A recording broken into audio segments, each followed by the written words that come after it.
Mike.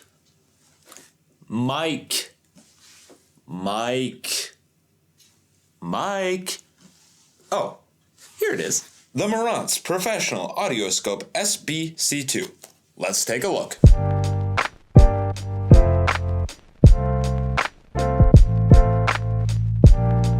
Marantz Professional Audioscope SB-C2 was acquired in a recent purchase here at 3411 Heaven.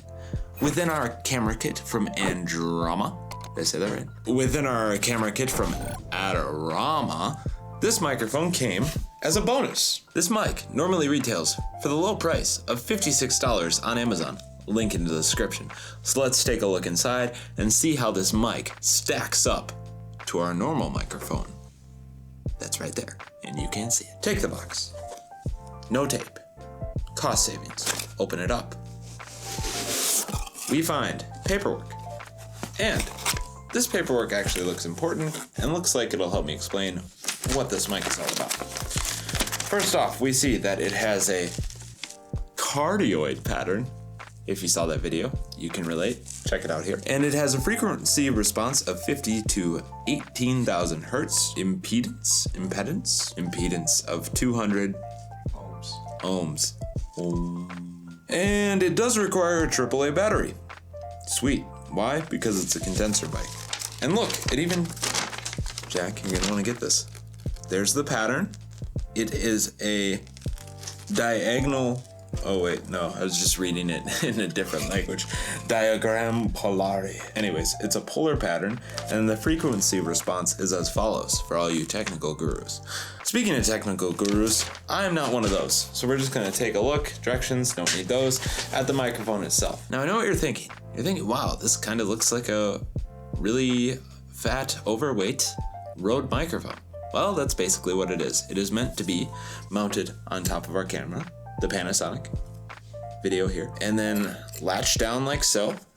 And we'll see that it does have some shock absorbers, so it can move around a bit and not get battered. And then a plug-in as well for your microphone with a nice bungee cord. It's kind of like bungee jumping, but it's probably really bad for it to do, but I'm doing it anyways. Aside from that, we remove it. You see it's like a little handheld karaoke mic if you want to use it that way, but here's the windscreen and pop filter.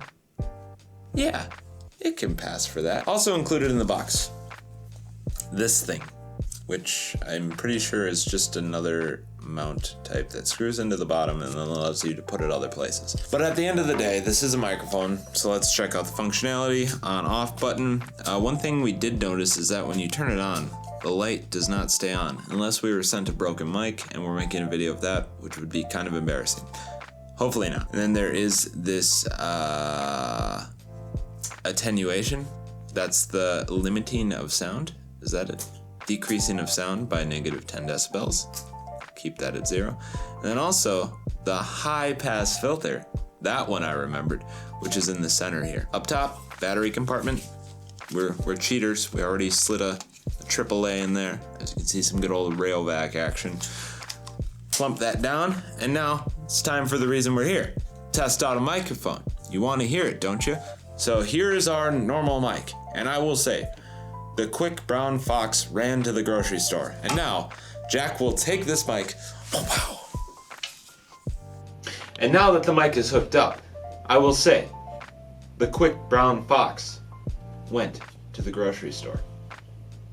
And now you have a comparison of how this mic works compared to our usual mic, but not to other mics. If it's something you want to buy, link in the description. But for something that you should do and really consider comparing is this video to our other videos by going and checking them out in one of the links over here or here, and also clicking that subscribe button, which will show up right around here. And don't forget to drop a like on today's video because I know you enjoyed it. That's all I have for today, folks. We'll see you in the next one. Bird out.